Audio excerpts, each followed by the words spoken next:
I use this handmade adjustable shelving system in all of my cabinetry, and the main reason it's not more popular among cabinet makers is that it's quite time consuming to manufacture. Now, I previously came up with a solution to the problem of making this with a cutter block that fits in my Wadkin crosscut saw, and the results from that were good but not perfection. So I quite literally went back to the drawing board and designed myself a cutter in SketchUp that utilises standard fitting 15mm square carbide cutters that are really easy to replace and really cost effective to maintain a cutter like this. So I had this custom machine. You can see from the clips here, the guy sent over a couple of videos of it during the manufacturing process. And then a few weeks later, it's turned up in my workshop just in time for the adjustable shelving on the bathroom cabinet I've been working on. So we'll pick that project up now and take you through the process of making the adjustable shelving from start to finish using a new cutter and see how it performs. I've got a bit of pre-prepared plain all round timber here. These are 27mm thick, and these are going to be the shelf strips. I always make these bits of timber capable or wide enough so that I can cut all 4 strips out of one piece of timber. My finished shelf strip dimension is going to be about 12mm by 27mm, so I can easily cut 4 12mm out of this width of timber.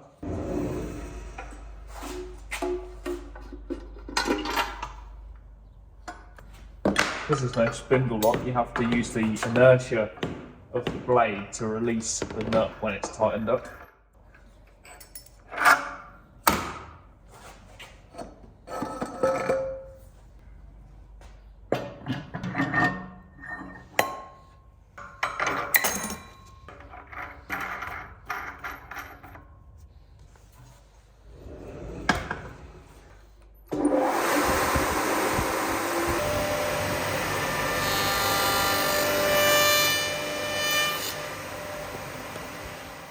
That looks pretty decent.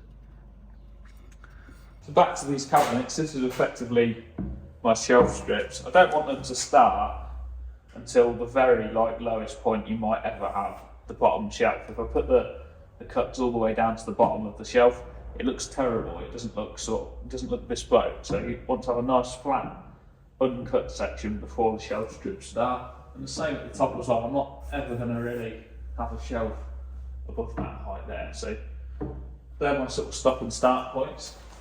I can just squiggle a bit of a line on there as a don't go past this point and go straight on the saw and start cutting. What I've done is screwed a little mini sacrificial fence on the saw and then marked how far I want the spaces apart, and then I can just start on that initial marking out that I've just done here and start cutting.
There we go, that's actually really nice. I reckon a high build primer will actually fill pretty much most of that, and a light sanding in them, that'll be my paint finish. So quite pleased with that cutter, it's gone really well.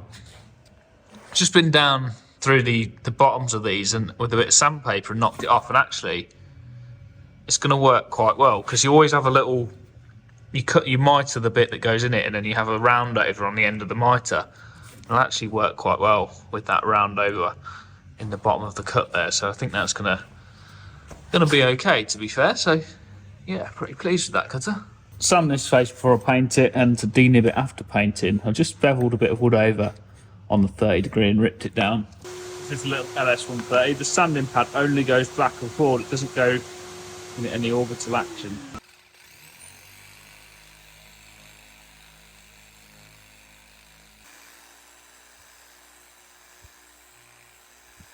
Once it's sanded, I paint the notches with a primer coat, and I'm putting quite a lot of paint on here to build up the layer nice and thick so I can sand that back to a nice smooth finish before I rip these pieces down. If I do it now, it's really easy because every time I sand one notch, I'm doing all 4 shelf strips. It's a really difficult task to get a nice finish on these if you rip them down first and then try and paint them.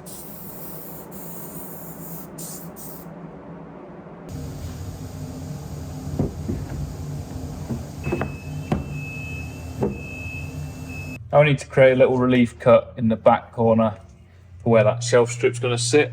This is my jig for cutting them in. So it's a 27mm by 12mm shelf strip. I'm just using this beast of a 50mm trend flush trim router cutter.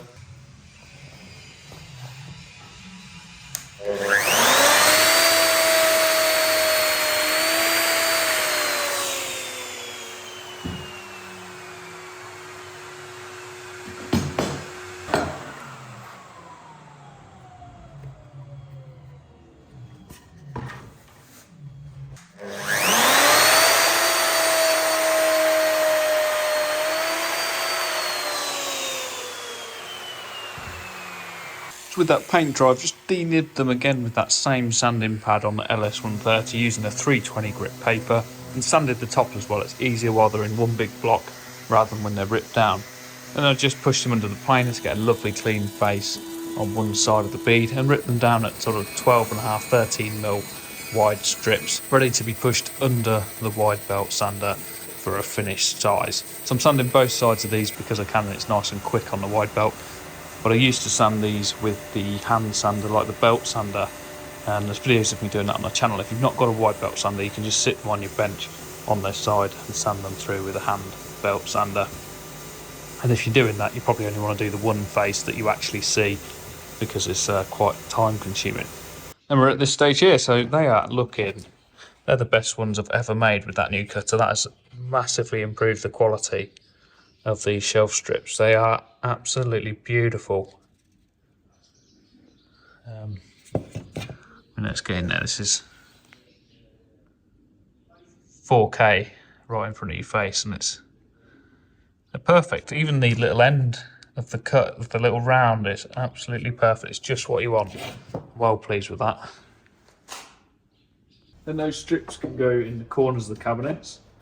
I've set the cabinet from the face frame so that they can lodge in behind.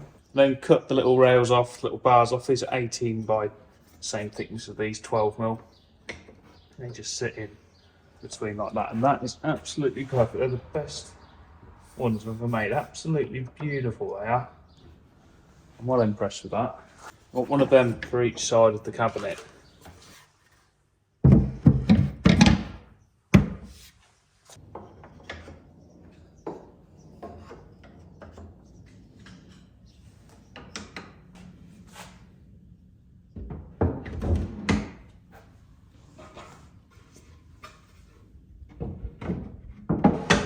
Quite good if you want to move one just a single place, and you just lift the shelf at one end, drop it down, then go to the other end, do exactly the same thing.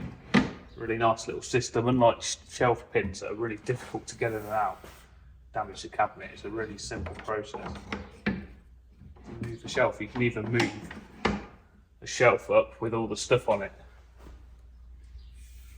Yeah, nice. Got to move on to finishing now, so might be the next one. Might do a video on finishing, or I might just leave that one there and get a clip of it when it's absolutely perfectly finished. We'll see.